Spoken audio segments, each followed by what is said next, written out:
Olá, eu sou o Luiz Fujita, sejam bem-vindos a mais um Entre Mentes, nosso podcast sobre saúde mental.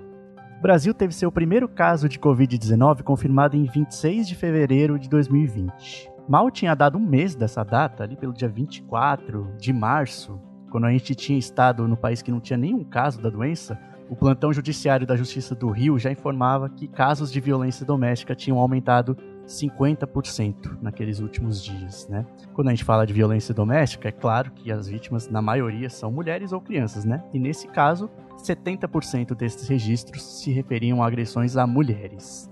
Um pouco depois, ali pelo dia 10 de abril, o Centro Especializado de Atendimento à Mulher da cidade do Rio informou que em março os atendimentos dobraram em relação ao ano passado. Eles passaram de 109 registros em março de 2019 para 223 em março de 2020. É claro que aí a conclusão que a gente chega é que esses aumentos têm relação com o isolamento devido à pandemia, né? Isso não quer dizer, né? A gente não pode dizer de forma alguma que a gente tem que aliviar o isolamento, claro, né? O problema não é o isolamento, né?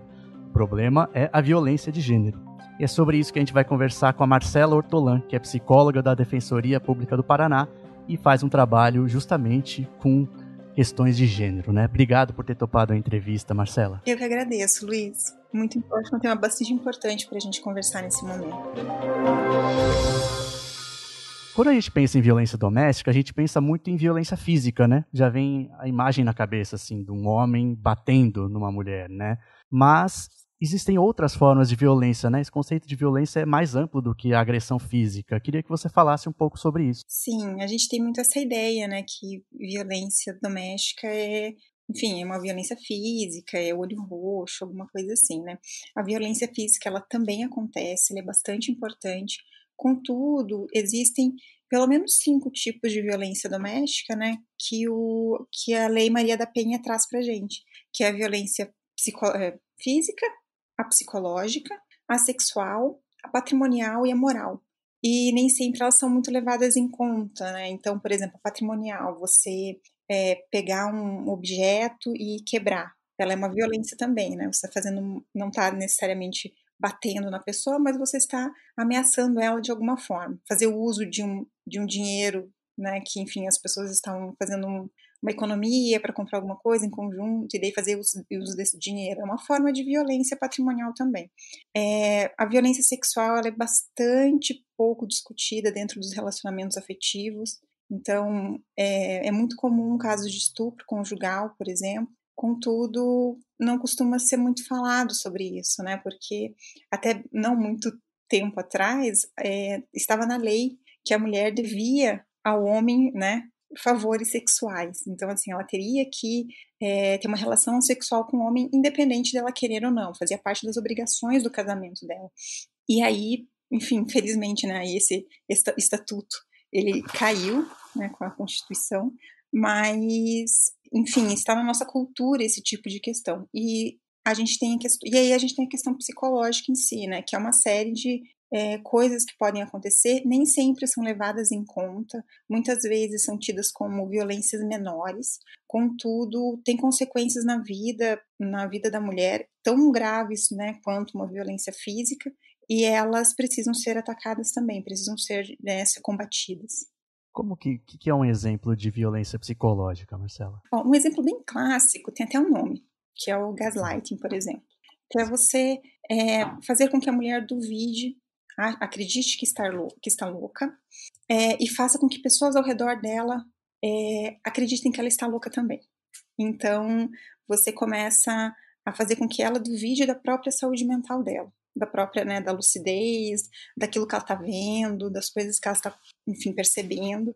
E isso é muito grave, porque a partir do momento que você duvida do que está acontecendo com você, a chance de você conseguir elaborar uma denúncia, por exemplo, ela é muito pequena. Um dos exemplos pode ser esse, que é o gaslighting. Eu enumerei ali no começo, né, na abertura, uns números que vieram do Rio, né? E aí o Rio, acho que ficou bastante esperto com isso logo no início da pandemia. E aí teve um núcleo de pesquisa em gênero, raça e etnia da Escola da Magistratura do Estado, fez uma cartilha sobre violência contra a mulher, específica para esse momento de pandemia, né? Imagina, né? O pessoal correndo para desenvolver vacina e tem uma parcela que precisa se preocupar em fazer um material desse tipo, né? E eles enumeram lá uma série de tipos de violências como essas que você falou. Queria pedir um exercício para você, Marcela, porque tem tantos exemplos lá de isso também pode ser considerado, isso também. Tem alguma coisa que a mulher pode pensar que pode ser um exemplo que não vai estar enumerado, assim, né, assim, descrito nesses manuais, mas que ela possa pensar, olha, eu acho que isso aqui é uma violência também? Eu acredito que a principal coisa que a gente tem que ficar atento é o quanto isso deixa a gente desconfortável. Primeiro, né, os nossos sentimentos falam um pouco dessa situação, então, o quanto a gente se sente desconfortável e desrespeitado, mas também na questão do controle. Então, assim, o que isso que está acontecendo comigo vai diminuir a minha autonomia e vai aumentar o controle dessa pessoa que está comigo.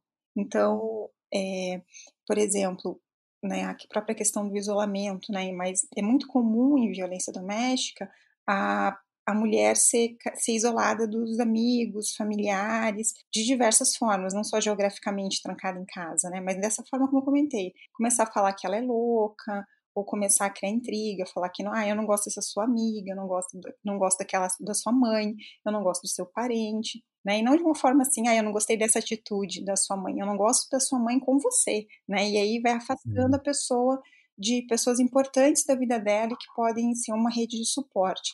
Então, qualquer coisa que esteja aumentando muito o controle sobre você, questões inclusive me dá a senha do teu celular, porque daí eu vou poder saber o que, enfim, alguma coisa, né? Todas essas questões, elas estão aumentando o controle da outra pessoa sobre você e diminuindo a sua autonomia. Então, tudo que aumenta demais o controle de outra pessoa, né, de uma pessoa sobre a outra, não é isso, não necessariamente é violência, mas dá indícios de que aquilo pode descambar para uma violência. Então, é uma coisa para ficar atento. Marcela, e nesse período agora, assim, muito específico que a gente está vivendo, né, de isolamento ou quarentena, surgiram formas novas de violência relacionadas a esse contexto? Então, formas novas, eu não conheço, né, não fiquei sabendo de nada muito novo. O que a gente tem percebido é um aumento no índice da violência e uma certa facilidade nela acontecer.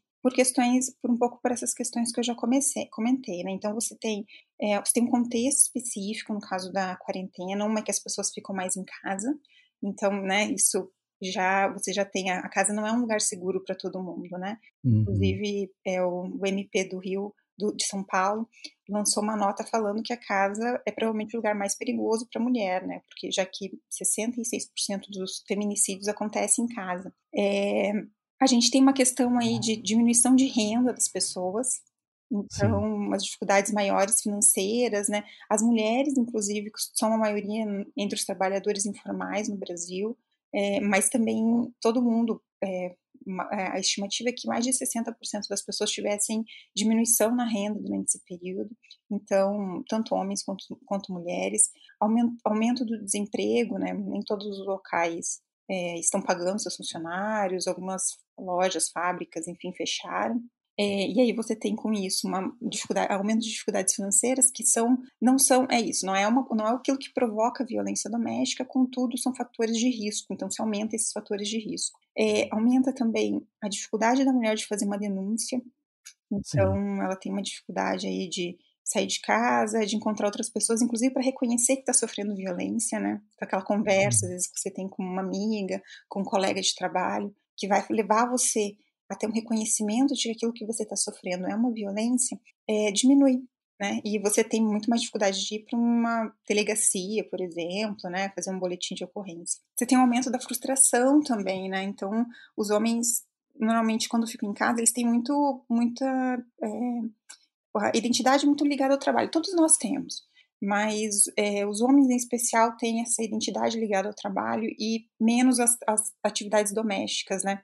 E aí quando você fica em Uhum. casa, você fica bem mais frustrado. E a gente sabe que os homens têm muita dificuldade de lidar com os seus sentimentos. E tudo isso pode entrar nesse caldo aí que aumenta os fatores de risco de violência doméstica. Marcela, quando a gente vai ver material sobre esse assunto, surge muito um sentimento de culpa, né, por parte da mulher.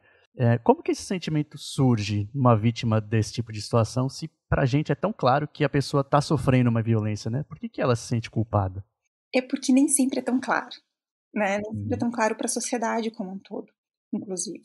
Mas ela se sente culpada porque nem sempre, não, os sinais eles começam sutis, né, então a pessoa não percebe, nem sempre percebe a tempo de conseguir sair. A outra coisa é que as mulheres com frequência entram em ciclos de violência, em que você tem uma violência mais forte, né, você tem uma situação de violência, e aí você tem uma fase que eles chamam de lua de mel, né, que é quando a pessoa pede desculpa e fica tudo bem, eles têm uma reconciliação, um período melhor, digamos assim, né, um período bom, e aí você vem um aumento da tensão e uma outra crise. E aí ela se sente culpada porque ela, de certa forma, não percebeu o que estava acontecendo com ela, né, então hum. às vezes ficou nesse contexto e não conseguiu perceber o que estava acontecendo. Muitas vezes as pessoas avisavam ou falavam e ela não conseguiu perceber, mas tem um aumento da culpa também por conta de as, as mulheres são muito acusadas, né, de serem o próprio homem fala: eu tô te batendo porque você merece. Eu tô, enfim, isso que você tá passando, eu tô fazendo para o seu bem". Então, assim, tem uma série de coisas que vão acontecendo, uma série de, como que eu posso falar, explicações verbais para aquilo que está acontecendo, que vão culpando a mulher. E o próprio abusador faz isso. Não é uma questão de só da sociedade como um todo. O abusador usa dessas estratégias para fazer com que a mulher se sinta culpada. O sentimento de vergonha é algo semelhante ou é tratado como de uma forma diferente? Ele entra muito nesse contexto, né? Então as mulheres elas sentem vergonha por conta um pouco disso, assim, de se sentirem culpadas por estarem apanhando. Mas também é óbvio que existem outras questões, como dificuldade de pedir ajuda.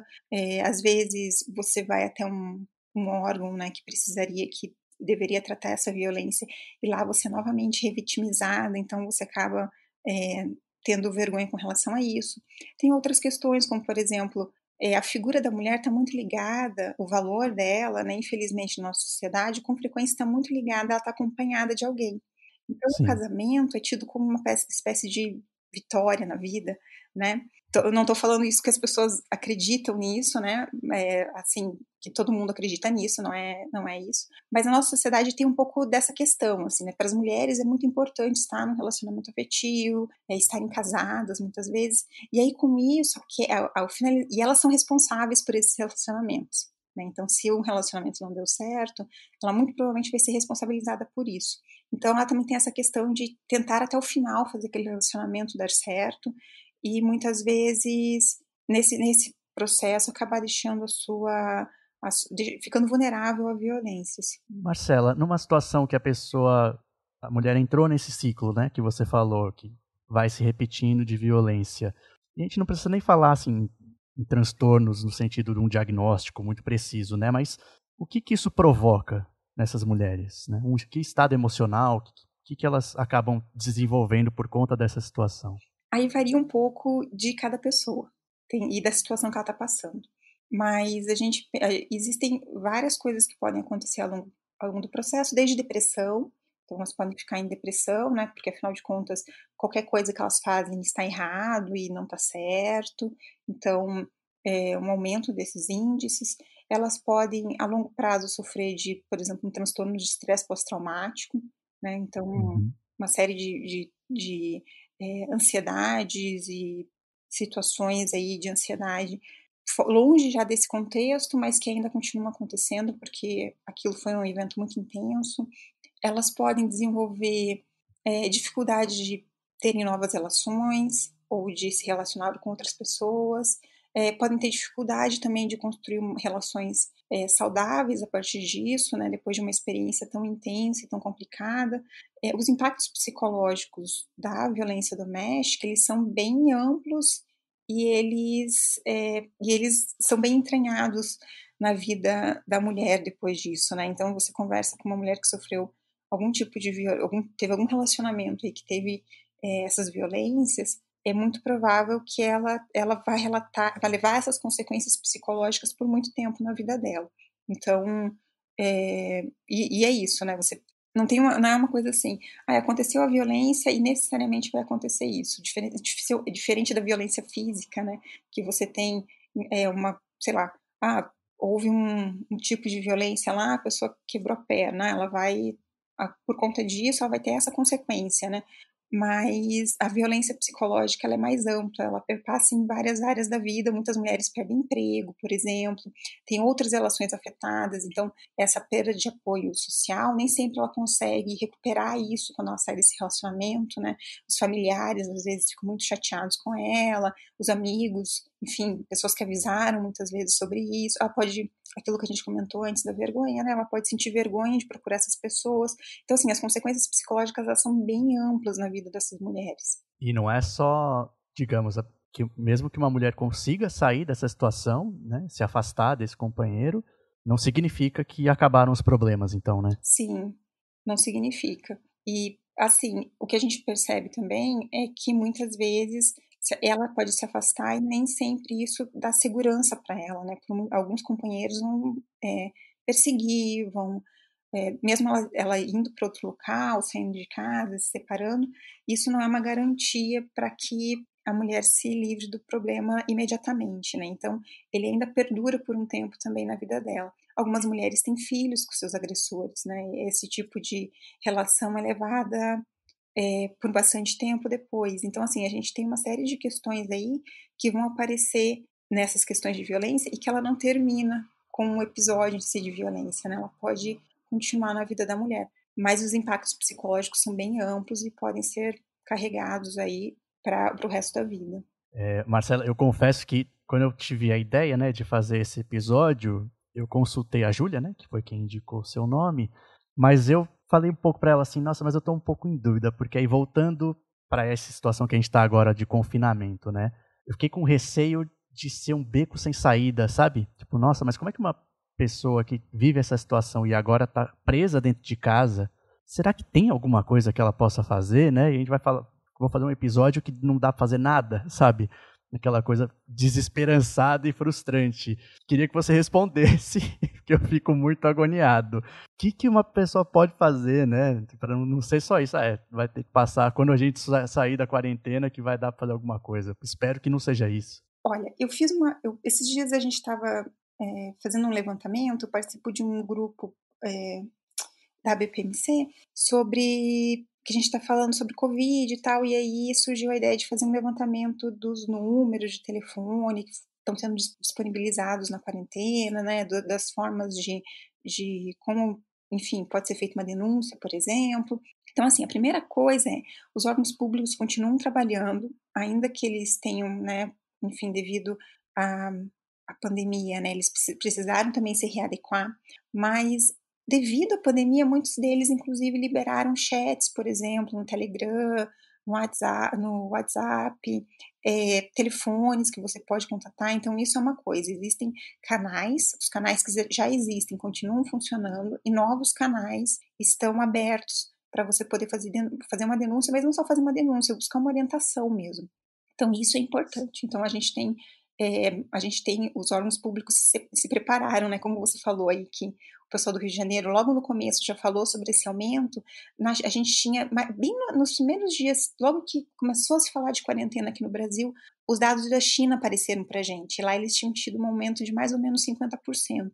Esses dados se confirmaram aqui no Brasil, né? Mais ou menos a gente teve em torno de 45% aí de aumento. Das situações aí de violência doméstica que de alguma forma chegaram aos órgãos públicos, mas assim, o que a gente pode fazer então primeiro é buscar esses órgãos que já estão trabalhando. A outra coisa, então a gente tem duas coisas que eu acho que a gente pode falar. Do ponto de vista da mulher, a gente tem algumas coisas que a mulher pode tentar observar. É óbvio que é muito difícil você sair de casa nessa situação, né? Você tem uma dificuldade maior, não só de estar mais presa em casa, mas também de conseguir, enfim, encontrar um lugar para poder ir, né? Todas as situações ficaram um pouquinho mais difíceis. Mas existem formas de você se proteger em casa. Então, por exemplo, se você tem objetos que você acha que podem ser usados contra uma violência, talvez não deixar eles muito à vista. Por exemplo, facas, talvez, né, esconder elas de uma forma melhor, para não correr o risco aí de ter uma violência física mais, enfim, mais complicada. Existe uma forma existe uma coisa chamada plano de contingência, que as mulheres podem usar, que é você buscar a rede de apoio para onde você poderia ir caso você precisasse sair de casa, o que você faria, conversar com as crianças em casa, caso veja, né, uma situação de violência, principalmente violência física nesse caso, né, explicar para elas o que elas devem fazer nesse caso, para onde elas devem ir, como elas devem pedir ajuda. Então, assim, a gente tem uma série de coisas que podem ser feitas em casos de violência. Esse é um ponto. Eu não gosto muito de... Não é que eu não gosto, é difícil falar sobre isso, né, porque é assustador. Sim, eu ia fomentar isso, porque em alguns materiais que eu li, as orientações são muito práticas, né? Tem coisas assim, se você tem carro, deixa a chave num lugar que só você saiba, mas a mão e o carro manobrado de um jeito que você não precise ficar dando ré, sabe? Coisas muito concretas e são assustadoras mesmo, né? Sim. Então, assim, a gente está desacostumado a falar sobre esse tema, e aí quando a gente fala desse jeito, né? Sim. Mas tem, enfim, desde como você se protege, por exemplo, se por acaso você estiver apanhando, né? Procure sempre proteger a cabeça, porque, enfim, se você desmaiar, vai ser mais difícil de pedir ajuda. Então, assim, tem uma série de formas de você lidar com isso que são difíceis, mas eu acho que é importante saber que elas existem e que a gente tem que estar atento a isso, né? E numa situação de quarentena onde as coisas estão amplificadas, às vezes uma situação que, né, ela estava ali na beirada de uma violência talvez mais grave, talvez ela tenha se precipitado, né. Sim. O outro ponto que a gente pode pensar é do ponto de vista, dos homens, né, assim, as mulheres a gente pode, enfim, até desenvolver mais, né, então procure, se tiver pessoas que você confia, tiver como contatar elas, procure manter elas sempre, a par do que está acontecendo com você, então tudo isso vai ajudar nesse processo aí de você ter ajuda quando precisar, as pessoas saberem o que fazer. Com relação aos homens, tem algumas questões assim, ó, a gente sabe que é aquilo que eu comentei, né, os homens eles têm mais dificuldade de lidar com alguns sentimentos e normalmente eles transformam muita coisa pequena em raiva, né, coisas que as mulheres transformariam às vezes em tristeza, enfim, né, os sentimentos negativos dos homens e muitas vezes até os positivos são com frequência muito rapidamente transformados em raiva. Uhum. E isso é uma coisa que não é boa, né, para quem está por perto. Então, uma coisa que eu sugiro aí para quem, né, se você é um homem, está em casa e mesmo que você não more com ninguém e tal, a primeira coisa é converse com os seus amigos, sobre sentimentos, sabe. Fale com eles sobre como você está se sentindo, o que está acontecendo com você, independente de você, né, estar com alguém ou não, enfim, isso é importante não só para uma questão de você ter esse contato, mas também para você mostrar para os seus amigos que você está disponível para conversar. Porque às vezes tem alguns deles que está precisando conversar sobre isso para, enfim, para aprender a lidar melhor com esses sentimentos. A outra coisa é assim, as mulheres estão mais engajadas, né, em trabalhos domésticos. Não porque a gente gosta, né, mas porque a gente Sim. teve uma socialização para isso, alguém tem que fazer e acaba recaindo esse trabalho sempre sobre a mulher. Então, assim, divida as tarefas domésticas, sabe? Se você está em casa, às vezes é difícil mesmo ficar em casa, né? Não é muito fácil, acho que para ninguém tá todo mundo tendo que se desafiar em algum momento aí, mas a partir do momento que você se engaja nas tarefas domésticas, elas ficam mais tranquilas, né, a relação normalmente melhora, a relação do casal melhora, a tarefa doméstica ela não é super divertida, mas ela dá uma sensação de completude, né, você faz uma tarefa que tem começo, meio e fim, e isso ajuda a diminuir um pouco essa sensação de frustração que a gente leva para casa. Então se engajar nessas atividades, elas são super importantes porque elas podem, melhorar um pouco aí essa sensação, né, dos homens que estão se sentindo às vezes um pouco frustrados e diminuir aí e melhorar a cumplicidade do casal mesmo, né, diminuir um pouco essa questão. É obviamente que eu estou falando de um cenário onde a violência não está tão grave, né, estou falando de um cenário onde a gente está vendo aí só a tensão aumentar tal. E a outra coisa que eu sugiro, inclusive para os homens que estão bem, que estão em casa, né, que estão num relacionamento tranquilo, ou comentar com outros homens sobre essas atividades que eles fazem em casa. Incentive as pessoas ao seu redor, os homens ao seu redor, a se engajar em atividades domésticas. A gente sabe que às vezes uma mulher falando, né, fica muito de cobrança, mas, né, se você é um cara, você pode fazer isso. Às vezes incentivar aí os seus colegas, olha que legal, hoje eu fiz um almoço, né, eu tenho aqui todo dia eu sou responsável por tais e tais atividades, né? Então, para tentar incentivar aí as pessoas a não terem vergonha disso, a se engajarem nisso e, enfim, a tornar isso mais provável. Porque, por exemplo, esse episódio aqui de violência doméstica não é o tipo de episódio que os homens dão play, né? Sim. Então é mais difícil deles ouvirem. Mas um cara falando assim, ai, gente, olha, às vezes é difícil, a gente tá num relacionamento, não é? Às vezes aí começa a pensar em divórcio e tal, mas tem coisas que eu tô vendo que ajuda aqui em casa, fazer, né? Enfim, a gente dividiu as tarefas, a gente se planejou aqui, aí todo mundo tem um momento de descanso, um momento de trabalho e tal. Esse tipo de coisa pode ajudar bastante. Então, se por acaso algum homem deu play aí, não desligou ainda, é um trabalho importante que você pode fazer. Não, na hora de divulgar eu coloco lá que serve também, especialmente para homens, né? Você falou, é interessante que amigos homens podem ser melhores amigos e é incrível, né? Passam a vida inteira sem saber, né? Como o outro se sente e são melhores amigos mesmo, né? Para quem vê, assim, na verdade não sabem tanto um do outro, não compartilham esse tipo de coisa, né? Sim. É porque a amizade, ela exige enfim, né? Esse tipo de sentimento exige um pouquinho da prática da vulnerabilidade, né? E a gente não é tão treinado para vulnerabilidade, mas os homens em especial são menos. E aí, assim, você se mostrar vulnerável, falar de sentimentos, isso não é muito bem visto e não é só bem visto, as pessoas não aprendem a fazer isso, né? E os homens em especial, as mulheres são mais voltadas para os relacionamentos. Então é importante aí que a gente comece a fazer isso, porque é aquilo que a gente vem falando, né?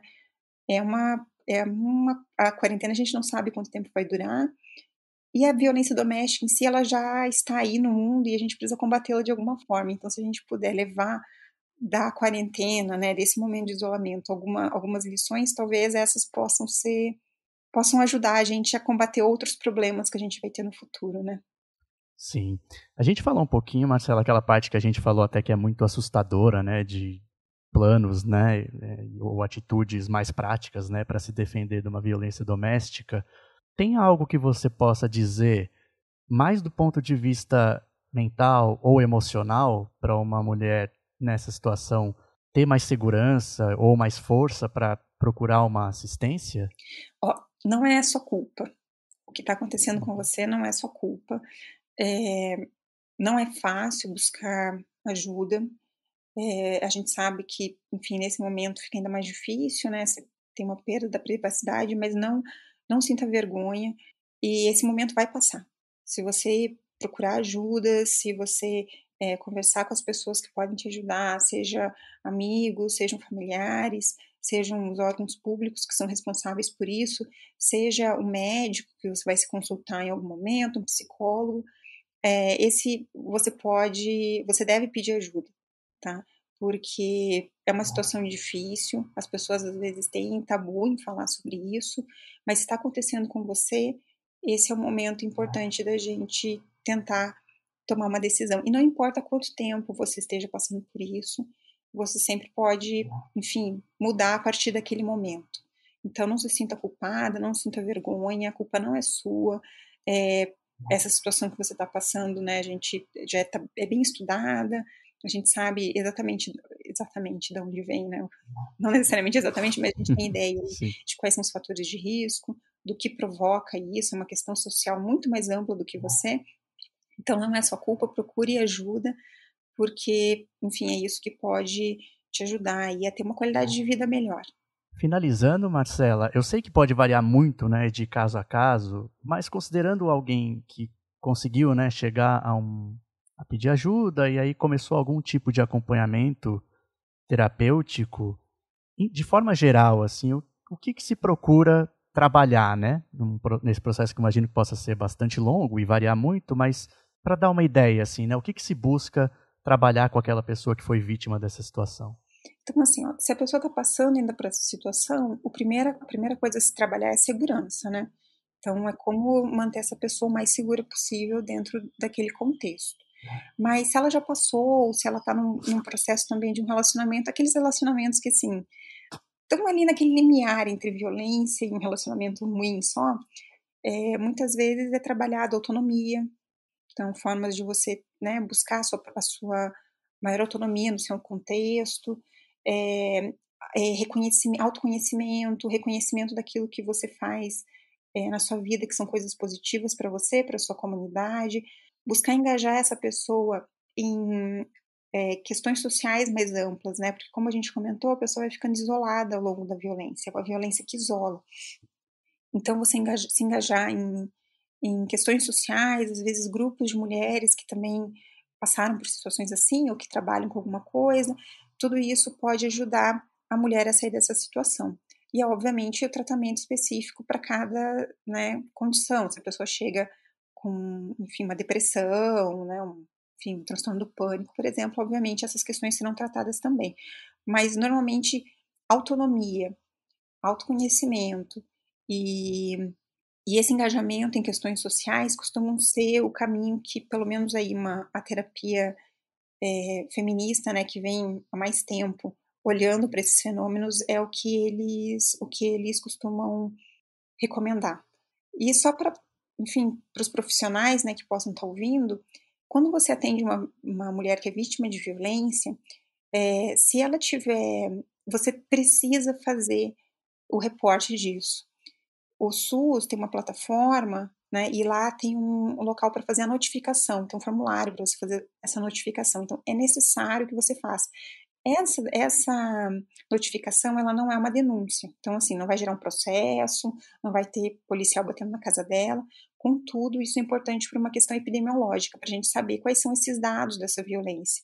E muitas vezes, a única pessoa que essa mulher não vai fazer essa denúncia, e a única pessoa que ela vai ter contato é esse profissional da saúde.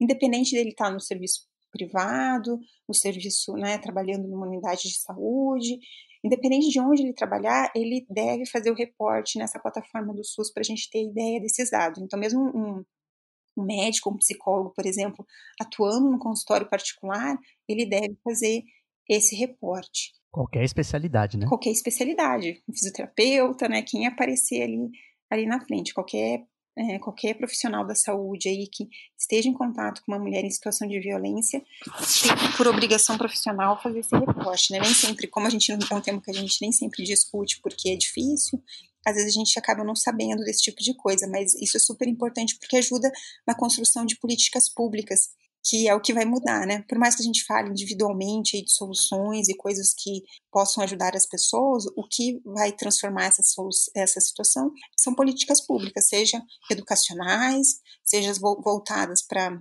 o tratamento desses processos, dessas denúncias, seja para, enfim, para como trabalhar a segurança das mulheres que estão numa situação de violência, né, as políticas públicas que vão fazer uma diferença provavelmente mais individualmente. Nós profissionais temos um trabalho muito importante aí com cada mulher, com cada pessoa que está passando por isso.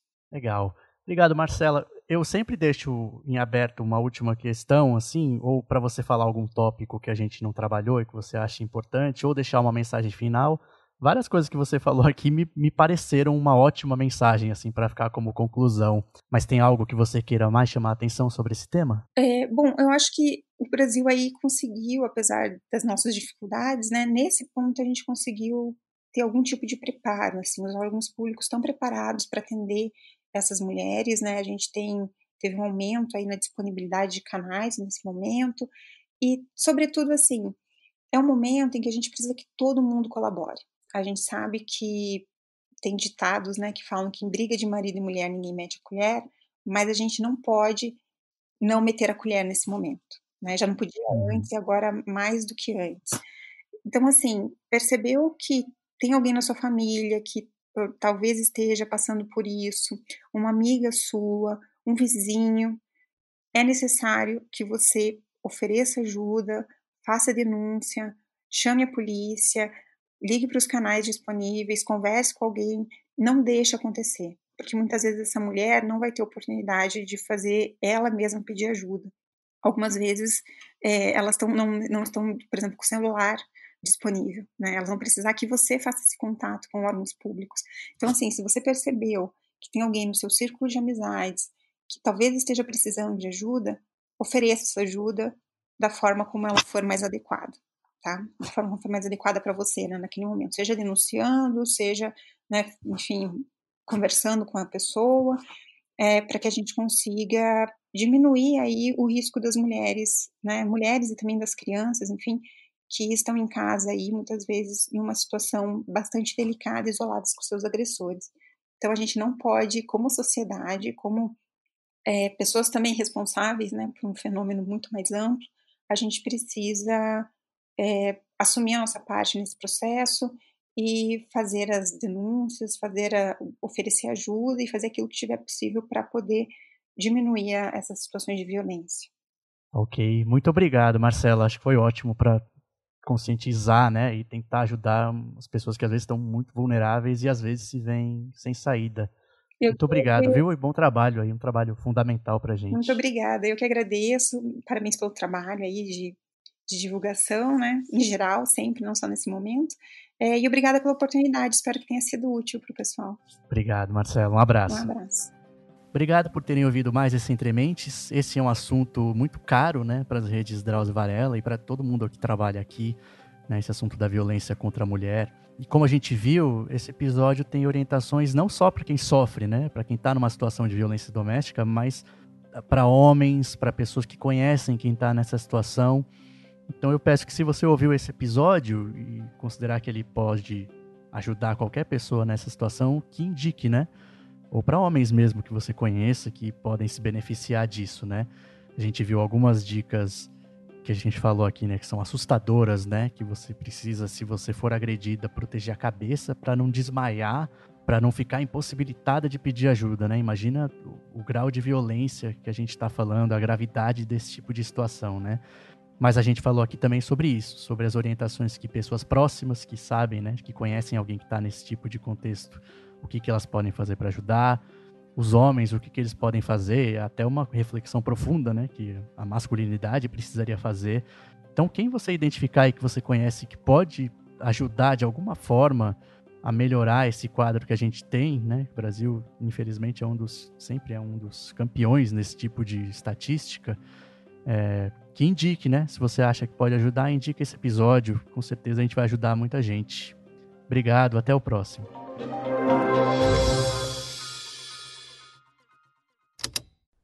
Esse programa foi editado pela Estalo Podcasts.